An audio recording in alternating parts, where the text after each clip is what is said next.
Well, hello everyone. We are back out here in Berea for day 2 of Browns training camp.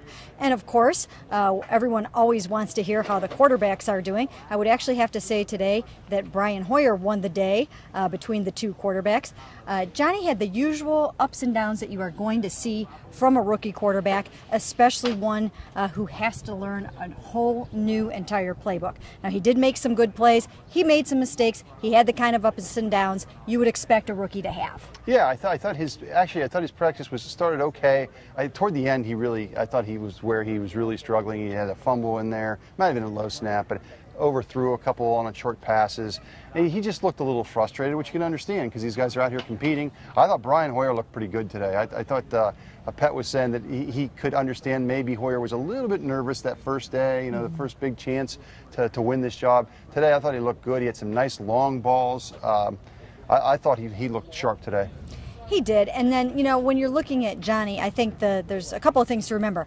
Number one, these guys are it's not apples to apples comparison right now. Brian Hoyer's working with the first team against the first team defense. Johnny's working with the second team against the second team defense. So it's a little bit of a harder situation to get an eval. But one thing that he did do today that I thought was good that showed some of the Johnny football flair is when there was a bad snap, he picked it up off the ground and he fired a pass into Miles Austin over the middle. And it's that kind of thing that made Johnny football who he is. I talked to Nate Burleson today about the two quarterbacks, and he said, wow, you can't go wrong with either one. He's really excited about both of them. Yeah, and again, we've said this, and listeners are going to get tired of hearing this, but I can't wait to see Manziel in a game because that's when you're really going to see true Johnny football.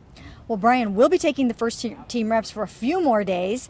Coach said he will reevaluate that and some other positions on Wednesday when they have an off day. We had some news today. Jason Pinkston was not out here for the second straight day. On his Instagram, he posted a Bible verse. Sounds like he's going through some struggles right now. The coach would not say exactly what's going on, but we know that he has struggled before.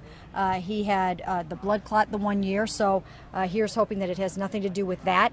But something's wrong with Jason, and there's a possibility he might not be back. Yeah, I mean, the coach and also Ray Farmer would not get into what's wrong, would not say if it's medical or whatever. You hate to speculate, but you do think it might be something medical. Jason he's such a good guy, and it's just so unfortunate. He's had such a bad run of luck here with the injuries last year, the year before, the blood clot, and you hope for the best for that guy because he's a good person. Absolutely. And then now you move on to the other side of the ball, and you had an opportunity to talk to Barkevius Mingo. Justin Gilbert is out here looking good and really trying to make some strides. What have you thought about just some of the guys that have stood out defensively to you? I thought Mingo was certainly very noticeable the first day, and you can see. I think it's very clear that the coaches really want to get him going. They feel like he's a guy that they can really get going, and I thought Buster Screen had a pretty good day today, broke up some passes. He's trying to fight and hold on to his job, and I think he'll eventually move inside.